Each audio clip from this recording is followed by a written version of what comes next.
Hello, I want to speak about the provisional life, as Marie-Louise von Franz spoke about it in or wrote about it in a book, Puer Aeternus.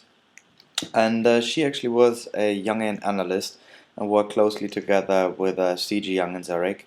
And the entire point of the book is that the eternal youthling or Jungian is who continuously lives the provisional lives and never really lives and never really gets traction in his life, and always is kind of a bystander in his own life when actually life is like being in a river that's actually like shaking all the time.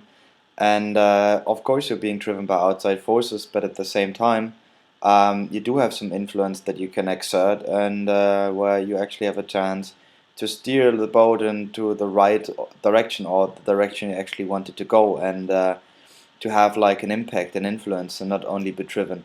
Because you have to kind of be in the river. You cannot stand outside or not interact. That's not how this life works. You being thrown into life, as Heidegger would say, and you're being thrown into the river, and well, you better paddle. I mean, this is the existential situation where um, you actually have to decide whether you're gonna suicide yourself, or whether you're gonna live actively. Because, like, if you stand in between, well, you do exist, you live, but you do never really have. You're never really invested in life, as Nassim Taleb would say. You never really have skin in the game.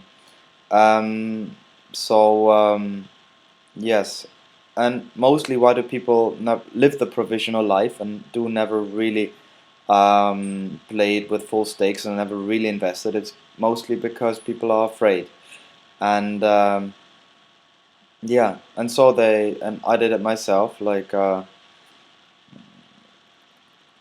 you you withdraw to your own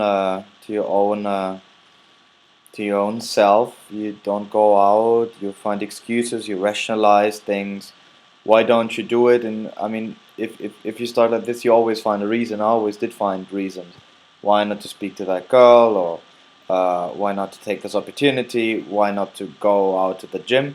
And mostly in my case, it was due to the fact that I thought I was too fragile, that I need to, yeah, be protective of myself, that I just can't do it. And coming back to Nassim Taleb, the author of Anti-Fragility, um, he actually comes up with a theory that depicts, but the concept of anti-fragility is that those are systems that actually uh, grow while being under stress. It's like a muscle, you know. The more you train it, the more you actually stress it, the more it grows.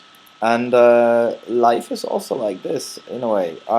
You should be sure that the stressors are not too big, of course, but actually, the more you use it, and the more risks you take, like small incremental risks, not the huge risk. You don't need to jump out of a plane, but the more you actually become like stronger and anti-fragile, if you're gonna follow Nassim's path.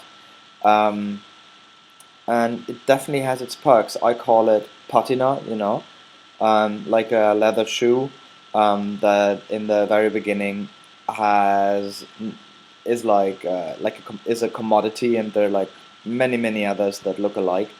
And then during time and during usage in the rain and in the streets, and all the different climates you go through throughout the year, it develops its own kind of style, its own kind of unique pattern, and it's patinating, And I think if you as a human being, if you're not ready to patinate, and if you always like think, oh no, I gotta I gotta be protective of my shoe and never use it, then you never get your own patina and your own kind of unique pattern on it, and can never really age gracefully, And I think it takes a lot of courage to really go for it, and to actually take the risk, because you might actually want to fail. That was a Freudian slip of the tongue. Because you actually might want to fail. Actually, yes, yes. Some people want to fail, and they don't wanna go into the deep details. So just to sum this up, they're really they're really big pucks to playing the game, to be fully invested in life, and to take the hits when they're hits, but at the same time you open up a space that allows you some new opportunities. Um, Lacan, like a big psychoanalyst, he made the distinction between automaton and touche. And automaton is like the repetition of things. Like, for example, every day you go to work and you never speak to anybody, and you go back at night. And of course, if you do this, you probably will mostly never experience any new thing. It's the automaton.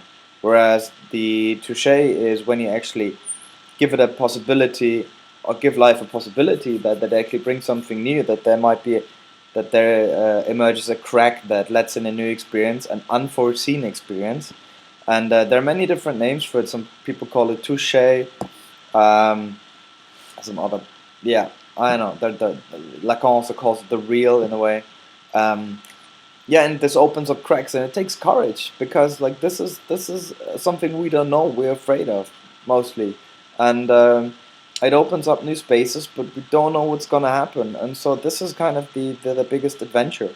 And it scares us, but at the same time, if we don't have this kind of adventure as a human being, there's no real point to life, because this is also in the end why we do live. I mean, if you could foresee everything right from the start, probably you'd sleep sometimes better at night, but it might be this would be a really, really, really, really boring life. And in the end, it's a decision you gotta make, whether you wanna actually live a life full invested, take the risks, but also take the benefits, and just see where it goes. Or if you cling to stability, which actually doesn't really exist, that the world doesn't have stability. It's an illusion that came up with the big governments and the big nation states. But who knows? You There will be changes, and some people are being forced into it, and some others are not. But people normally don't change. Some Swiss guys at some point said people only change during a personal crisis or during war. And so yeah, rounding it up, um, take risks, and it's worth it.